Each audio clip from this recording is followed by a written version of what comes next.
అందరికీ నమస్కారం. శ్రీమాత్రే నమః. వృషభ రాశి వారికి మే 30, 31, జూన్ 1 తారీఖులలో జరిగేది తెలిస్తే ఖచ్చితంగా ఆశ్చర్యపోతారు. పనులన్నిటినీ కూడా కాసేపు పక్కన పెట్టి మరీ వీడియోను ఒంటరిగా చూడండి, లేదంటే చాలా నష్టపోతారు. ఎంతోమంది ఎన్నో రకాలుగా చెప్తూ ఉంటారు, కానీ వృషభ రాశి వారి గురించి ఫుల్ ఇన్ఫర్మేషన్ అనేది సేకరించి ఈ వీడియోలో వివరంగా క్లుప్తంగా వివరించడం జరిగింది.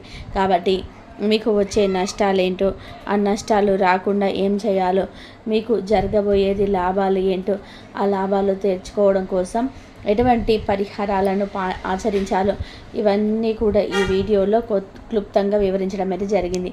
కాబట్టి వీడియోని ఎక్కడ కూడా స్కిప్ చేయొద్దండి, చివరి వరకు చూడండి, అప్పుడే మీకు పూర్తిగా అర్థమవుతుంది. ఆలస్యం చేయకుండా వీడియోలోకి అయితే వెళ్ళిపోదాము. వీడియోలోకి వెళ్ళే ముందు ఒక చిన్న రిక్వెస్ట్ అండి. మొదటిసారి మన ఛానల్లోకి వచ్చినప్పుడు మన ఛానల్కి వచ్చినట్లయితే మన ఛానల్ని సబ్స్క్రైబ్ చేసుకొని ఈ వీడియోకి ఒక చిన్న లైక్ ఇవ్వడం మాత్రం అస్సలు మర్చిపోకండి. ఎందుకంటే మీరు ఇచ్చే లైక్ వల్ల మాకు కొంచెం మోటివేషన్గా ఉంటుంది. మరి కొంతమంది వృషభ రాశి వారికి వీడియో రీచ్ అయ్యే అవకాశం అయితే ఉంటుందన్నమాట. మరి ఇక ఆలస్యం చేయకుండా వీడియోని అయితే స్టార్ట్ చేసేస్తున్నాను. వృషభ రాశి వారు వ్యక్తిగతంగా చూసుకుంటైతే చాలా అంటే చాలా మంచివారండి. అన్ని రాశుల వారి కంటే కూడా వృషభ రాశి వారికి మంచి మనసు, చాలి మనసు, ఎదుటి వారికి సహాయం చేసే మనస్తత్వం అనేది చాలా ఎక్కువగా ఉంటాయి అని చెప్పుకోవచ్చు అన్నమాట. అందుకని వీరికి స్నేహితులు కూడా చాలా ఎక్కువగా ఉంటారు అని చెప్పుకోవచ్చు. అంతేకాకుండా వృషభ రాశి వారు ఏదైనా కానీ ఒక పనిని పట్టుబట్టి చేయాలి అనుకుంటే పట్టు వదలని విక్రమార్కుల్లాగా నా పనిలో విజయం సాధించేంత వరకు కూడా నిద్రపోరన్నమాట. అంతేకాకుండా ఆ పని 10 మందికి నచ్చే విధానంగా, 10 మంది మెచ్చుకునే విధానంగా చేస్తారు అని చెప్పుకోవచ్చు. ఇక వృషభ రాశి వారు లైఫ్ పార్ట్నర్ విషయానికి వస్తే లైఫ్ పార్ట్నర్కి చాలా వాల్యూ ఇస్తారు. లైఫ్ పార్ట్నర్ అన్నాక కొన్ని గొడవలు, చికాకులు, ఇబ్బందులు ఇవన్నీ కూడా వస్తూనే ఉంటాయి, సహజంగా ఉంటూనే ఉంటాయి. అయినప్పటికీ కూడాను వృషభ రాశి వారు ఏ దిక్కు కూడా గట్టిగా పట్టుకోవడం, అయ్యో మాకు గొడవ అయింది కదా అని చెప్పి మాట్లాడకూడదు అని చెప్పి మొండి పట్టుదలగా ఉండడం ఇలాంటి చేయరన్నమాట. ఇక ఏదో కాసేపు గొడవ అయింది, తర్వాత అంతా సర్దుకుపోవాలి. మనం ఎడబాటు చేసుకోకూడదు, మనం దూరం చేసుకోకూడదు. మన వాళ్ళు ఎప్పుడైనా సరే మనకు ముఖ్యం అని చెప్పి ఈజీగా కలిసిపోతారు. ఈగో అనేది ఉండదని చెప్పుకోవచ్చు వృషభ రాశి వారికి. ఇక ముఖ్యంగా వృషభ రాశి వారు అందరినీ కూడా గుడ్డిగా నమ్మేస్తారు. కుడుమిస్తే పండుగ అని చెప్పి అంటూ ఉంటాం కదా. వృషభ రాశి వారికి వ్యక్తిగతంగా కూడా చాలా మంచి మనసు. ఎదుటి వారితో కాసేపు మాట్లాడారు అంటే వీరి వ్యక్తిగత విషయాలు, వీరి పర్సనల్ విషయాలు కూడా వారితో పనిచేసుకుంటూ ఉంటారు. అలా అని చెప్పి ఎదుటి వారిని కూడా అంతే మంచిగా ఉంటారు అని చెప్పి పొరపడుతుంటారు. కానీ ఈ రోజుల్లో అది సరైనదేనా చెప్పండి? కాదు కదా. వృషభ రాశి వారు లాగా అందరూ మంచిగా ఉండరు, అందరూ కూడా కల్లా కపటం లేకుండా ఉండరు, అందరూ కూడా మామూలుగా చాలా చాలా ఎదుటి వారిని మంచి కోరుకునే విధానంగానైతే అస్సలు ఉండరని చెప్పుకోవచ్చు. కాబట్టి వృషభ రాశి వారు గుర్తుంచుకోవాల్సిన విషయం ఏంటంటే కనుక అందరితో పర్సనల్స్ అనేటివి షేర్ చేసుకోకండి. మిగిలిన దగ్గర ఎంత డబ్బు ఉంది, మీరు ఎంత ఆస్తిని సంపాదించుకుంటున్నారు, మీ దగ్గర డబ్బు ఏ రూపైనా వస్తుంది, ఇది ఏవి కూడా మీరు ఎదుటి వారితో చెప్పాల్సిన అవసరం లేదు అని చెప్పి అనుకోండి. కొంచెం ప్రతి మనిషికి కూడా బలం ఉంటుంది, బలహీనత ఉంటుంది. ఈ వృషభ రాశి వారికి ఏంటంటే కనుక కొంచెం గొప్పలు చెప్పుకునే అలవాటు ఉంటుందన్నమాట. సహజంగా మీరు ఒప్పుకోకపోయినా కానీ మీ విషయంలో మాత్రం ఇది చాలా ఖచ్చితమైన నిజం అన్నమాట. కొంచెం గొప్పలు చెప్పుకుంటూ ఉంటారు. మాకు ఇంత ఉంది, మేము ఇంత కొన్నాము, మేము అది కొన్నాము, మీది కొన్నాము అని చెప్పి అలా గొప్పలు చెప్పుకుంటారు. దానివల్ల మీకు కొంచెం సంతోషం అనేది వస్తుంది. దానివల్ల మీకు దిష్టి దోషాలు కూడా వస్తాయి అన్న విషయాన్ని గుర్తుపెట్టుకోండి. ఎందుకంటే ఇక్కడ ఏది చెప్పినా కూడా మీ మంచి కోసమే కనుక చెప్పేది. కాబట్టి ఎందుకంటే వీరు రూపాయి సంపాదించవచ్చు, కానీ ఎదుటి వారికి ఏంటంటే మీరు చెప్పే మాటల తీరును బట్టి వారు అర్థం చేసుకునే విధానం వేరే ఉంటుంది. రూపాయి వస్తుంటే ఒక 10 రోజులు 10 రూపాయలు వస్తాయి, మిగతా 20 రోజులు రావచ్చు, రాకపోవచ్చు. కానీ ఎదుటివారు అలా అనుకోరు. ఆ 30 రోజులు వస్తున్నాయని అనుకుంటారు. దానివల్ల ఏంటంటే మీకు నరదిష్టి ఎక్కువగా అయిపోతుందన్నమాట. నరఘోష అనేది చాలా ఎక్కువైపోతుంది. ఎప్పుడైతే మనిషికి నరదిష్టి, నరఘోష అనేది ఎక్కువైపోతూ ఉంటాయో దానివల్ల ఏంటంటే రూపాయి వచ్చే దగ్గర పావలానే వస్తుందన్నమాట. అంతేకాకుండా కొన్ని ఇంట్లో ఫ్యామిలీ ప్రాబ్లమ్స్ అనేటివి స్టార్ట్ అవుతాయి. చికాకులు, మనసంతా గందరగోళం, అనారోగ్య సమస్యలు ఇలాంటివన్నీ కూడా పట్టి పీడిస్తూ ఉంటాయన్నమాట. కాబట్టి అన్నీ కూడా విషయాలు కూడా అందరితో పంచుకోకూడదు. మీకు ఎంత లాభం వచ్చినా కానీ, మీకు ఎంత డబ్బు వచ్చినా కానీ మీ పార్ట్నర్తో షేర్ చేసుకోండి, మీ తల్లిదండ్రులతో షేర్ చేసుకోండి. ఎందుకంటే మీరు బాగున్నా కానీ, సంతోషంగా ఉన్నా కానీ, బాగుపడుతున్నా కానీ, మీరు ఎదుగుతున్నా కానీ ఒక స్థాయిలోకి అందుకంటే సంతోషపడేది వాళ్ళు మాత్రమే. మిగతా ఎవ్వరు కూడా సంతోషపడరు. కడుపున పుట్టిన పిల్లలు కూడా సంతోషపడతారు తప్ప మిగతా వాళ్ళు ఎవ్వరికి కూడా మీరుకున్నంత సంతోషం ఉండదు. అంటే ఏడుస్తారు. వీడిలాగా మంచి కోరుకోరు. కాబట్టి తల్లి, తండ్రి, మీ పార్ట్నరు, మీ గురువు వీరితో మీరు షేర్ చేసుకోండి. పార్ట్నర్ అంటే ఇక్కడ మీ లైఫ్ పార్ట్నర్ అన్న విషయాన్ని గుర్తుపెట్టుకోండి. ఇంకా ముఖ్యంగా వృషభ రాశి వారు ఏంటంటే కనుక మీ యొక్క వ్యాపారంలో ఉండే పార్ట్నర్ని కూడా గుడ్డిగా నమ్మకండి. మీరేంటంటే ఇందాక చెప్పినట్టుగా అందరినీ గుడ్డిగా నమ్మిస్తుంటారు. మన పార్ట్నరే కదా, మన మనిషే కదా, మనకెందుకు ద్రోహం చేస్తారులే, మనకెందుకు అన్యాయం చేస్తారులే అని చెప్పి ఈ టైప్ ఆఫ్ వ్యూలో ఆలోచిస్తారు. కానీ వారు అలా కాదు. సొంత అన్నదమ్ములు, సొంత అక్క చెల్లెలకే ప్రేమలు లేని రోజులు ఇవి. అవునండి. అటువంటిది వాడెవడో పార్ట్నర్ ఎవరికో పుట్టొచ్చినాడు, మీ యొక్క రక్త సంబంధం కాదు. అలాంటప్పుడు మీ బాగా ఎందుకు కోరుకుంటాడు? మీకు ₹1 రావాలని ఎందుకు కోరుకుంటాడు? ఒక ₹10 వస్తే వాడు పెళ్ళం పిల్లలు తినాలని చెప్పేసి అనుకుంటాడు తప్ప నీ కోసం, నీ బిడ్డల కోసం, నీ భార్య కోసం ఇవ్వాలని చెప్పి అనుకోడుగా.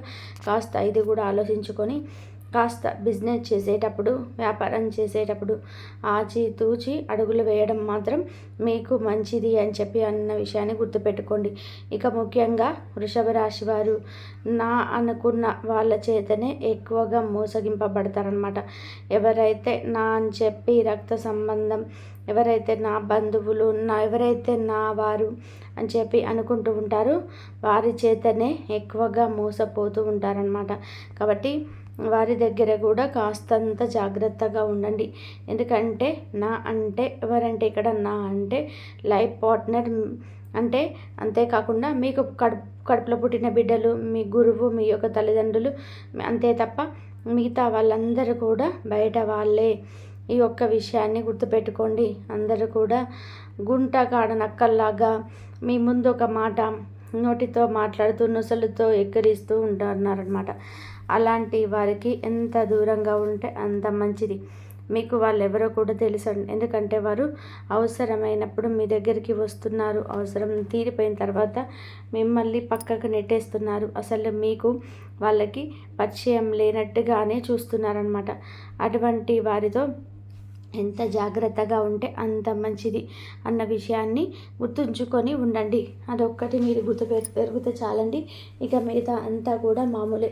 ఇక మీకు ఎటువంటి గ్రహ దోషాలున్నా, ఎటువంటి వాస్తు దోషాలున్నా, ఎటువంటి శని దోషాలున్నా అవన్నీ కూడా మిమ్మల్ని ఏవి కూడా ఏమి చేయలేవన్నమాట. ఎందుకంటే మీకున్న మంచి మనసుకి, ఎదుటి వారికి మంచి జరగాలని చెప్పి కోరుకునే మీ ఆకాంక్షకి దైవానుగ్రహం అనేది మీకు తోడుగా ఉంటుందన్నమాట. కాబట్టి ఎటువంటి దిష్టి దోషాలు కానీ, ఎటువంటి గ్రహ దోషాలు కానీ, జాతక దోషాలు, శని దోషాలు కానీ ఇవి ఏవి కూడా మిమ్మల్ని ఏం చేయలేవన్నమాట. కాబట్టి కొంచెం నరదిష్టి ఎఫెక్ట్ అనేది ఉంటుంది.